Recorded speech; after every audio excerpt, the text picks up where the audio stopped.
গ্রাম ও শহরের মধ্যে মেলবন্ধন ঘটিয়ে গ্রামীণ অর্থনীতি চাঙ্গা করতে রাস্তা তৈরির দিকে জোর দিয়েছে মমতা সরকার। উত্তর 24 পরগনার সার্বিক উন্নয়নের জন্য কয়েকশো কোটি টাকা বরাদ্দ করেছেন মুখ্যমন্ত্রী মমতা বন্দ্যোপাধ্যায়। সেই সঙ্গে সীমান্তে বাণিজ্য জোরদার করতেও যানজট কমাতে টাকি রোড ও রাজারহাট সম্প্রসারণেও জোর দেওয়া হচ্ছে। টাকি রোড ডিভাইজার সহ 4 লেন করতে 70 কোটি টাকা বরাদ্দ হচ্ছে। আমরা সাধারণ মানুষ হিসেবে অত্যন্ত খুশি, অত্যন্ত গর্বিত। আমরা সবার আগে ধন্যবাদ জ্ঞাপন করছি আমাদের বাংলার মানবিক মুখ্যমন্ত্রী মাননীয় মমতা বন্দ্যোপাধ্যায়কে, কারণ তিনি সমস্ত দিক খেয়াল রাখেন। টাকি রোডের বিষয়টাও তিনি খেয়াল রেখেছেন। অ্যাকচুয়ালি টাকি রোডটা অত্যন্ত গুরুত্বপূর্ণ একটা রোড। এখানে যানবাহনের চাপ প্রচুর পরিমাণে আছে। পাশাপাশি এই রোডের পাশে কয়েকটি পর্যটন কেন্দ্র আছে। অনেক পণ্যবাহী গাড়ি, তারা অনেক সময় লেগে যায়। সরু রাস্তার জন্য যানজট হয়, জ্যাম। টাকি রোডের উপরে বিভিন্ন জায়গায় ফুটপাতের দোকান টোকান এসব আছে, আর সরু রাস্তা, গাড়িরও চাপ বেড়েছে।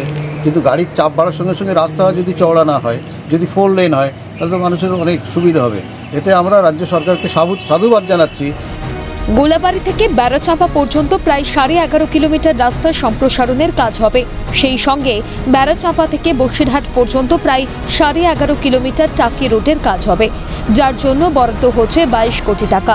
এছাড়াও বনগা থেকে দত্তফুলিয়া ভায়া হিলাঞ্চা প্রায় 36 কিলোমিটার রাস্তার জন্য বরাদ্দ করা হচ্ছে 70 কোটি টাকা। এই রাস্তাকে 7 মিটার চওড়া করা হবে বলে সূত্রের খবর। লাঙ্গলপোতা থেকে কাঁচকল মোড় পর্যন্ত প্রায় 12.5 কিলোমিটার রাস্তার জন্য বরাদ্দ হচ্ছে 100 কোটি টাকা। এই রাস্তাটিও ডিভাইডার সহ 4 লেন করা হবে। স্বরূপনগর সংগ্রামপুর রোডের বাইপাস কামারডাঙ্গা থেকে শ্যামাচরণ ঘোষ রোড পর্যন্ত রাস্তার জন্য বরাদ্দ হচ্ছে 18 কোটি টাকা।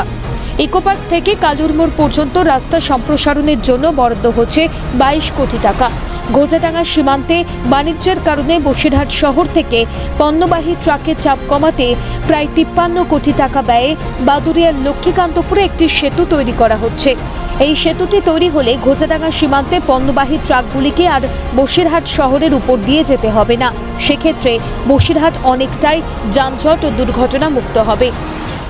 সবটার জন্যে মুখ্যমন্ত্রী দরাজ হস্তে উত্তর 24 পরগনা জেলার পাশে দাঁড়িয়েছেন বলেই এটা করা সম্ভব হচ্ছে। কতদিনের মধ্যে শেষ করার পরিকল্পনা রাস্তার কাজগুলো? এই সমস্ত কিছু কাজ যা আছে এগুলো